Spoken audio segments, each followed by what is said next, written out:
In the third lesson this week, we're going to look at some problem solving questions to do with bounds. I'm going to do 3 examples with you, and then you can get started on the worksheet which I've attached. Remember, this one is the one you need to submit, so I want to see some work from you, please. I will attach the answers as well so you can check as you're going along, but please don't just copy the answers. I want to see your own working out, please, as well, okay? So in the last video, I'm gonna try and keep this video short, so I'm going to be quick. In the last video, remember we looked at those 4 examples of adding, taking away, dividing and timesing, and we said adding and timesing are kind of straightforward with bounds, but take away and divide are kind of have to do, like, you have to think a little bit. We're going to use that in these kind of 3 examples, so let's get into it. So this is question number 1. Okay, so let me read it out to you. It says the volume of oil in a tank is 1,000 litres, correct to the nearest 10 litres. The oil is poured into the tins of volume 2.5 litres, correct to 1 decimal place. Calculate the upper bound of the number of tins which will be required. Now, before I do anything with this, I kind of work out the upper and lower bounds, because you always get marks for doing that anyway. So let's do that here. So first of all, the volume of the oil tank. So let's just put tank. Okay. Right, so upper, lower.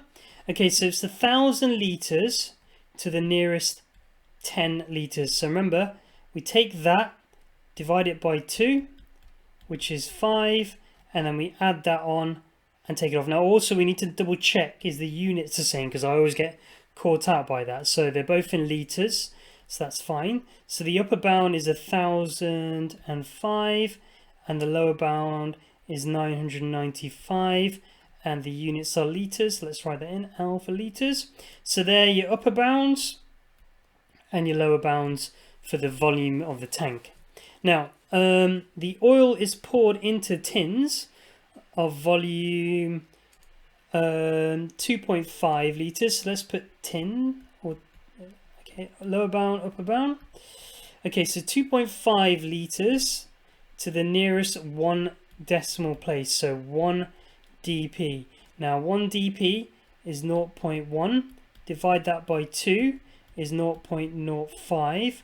If we add that on, we get 2.55, and if we take that off, we get 2.45 litres. Now, if this was an exam question, which I think it is anyway, you would get marks writing some of this here. Okay, even if you get the rest of it wrong, you've kind of salvaged 1 or 2 marks.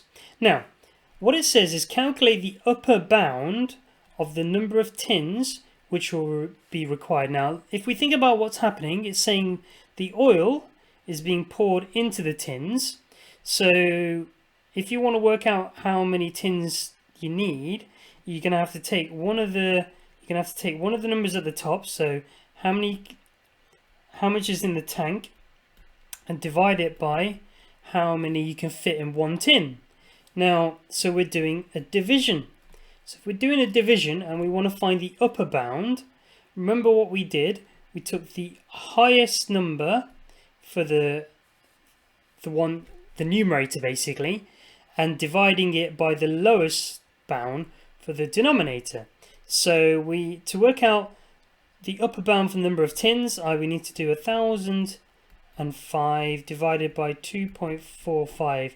Now I need to double check, is the units in litres, are they both litres? They are. So okay, let's work that out. So 1,005 divided by 2.45 is 410.20 blah blah blah, but because these are tins, we'd have to round it to 410 because that's the nearest whole number.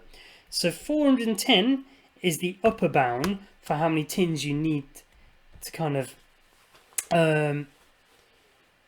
to have all the oils kind of poured into tins. Okay, and just out of curiosity, I'll work out the lower bound as well. So I'll do 995 divided by 2.55. Let's see what that comes to. I'm just curious. 2.55, and that turns out to be 390 tins. So you can see there's kind of a big difference really, but it's really important, these kind of skills, because you want to kind of know what the worst case scenario and the best case scenario is. So technically, if you were like a manufacturing person and kind of in this kind of whatever factory or whatever, then the worst case scenario is that you need to buy that many tins. So you kind of need to budget for that. Or in the best case scenario is you need to buy that many tins, and you kind of budget for that. So it's good to know these upper and lower bounds, and like especially in things like engineering when you're trying to work out tolerances. Okay, so here's the next question. Let's crack on with these. Okay, so glass A contains 122 milliliters to the nearest 1 milliliter, and the other one contains 168 milliliters to the nearest milliliter, and we want to find the upper and lower bound of the difference in milliliters between the volume of one and the other.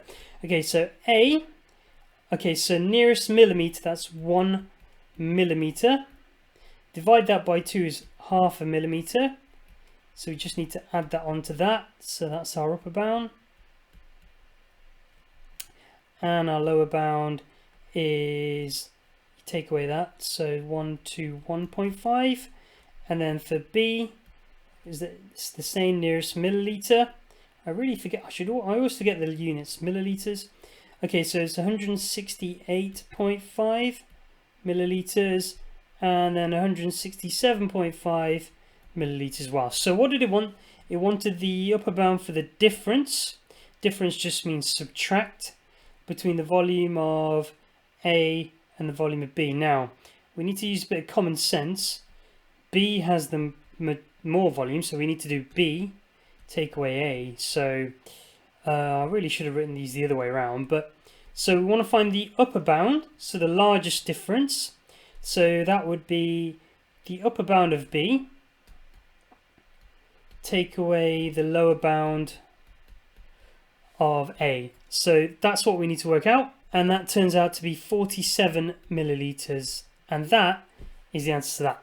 Okay, and the lower bound, okay, so in that way you had to, it was a bit devious because of the way it's written first of all, but you had to effectively do B take away A, so we want the largest B value, take away the smallest A value to work out the largest difference between them. Okay, now let's look at this question because this one's really tough.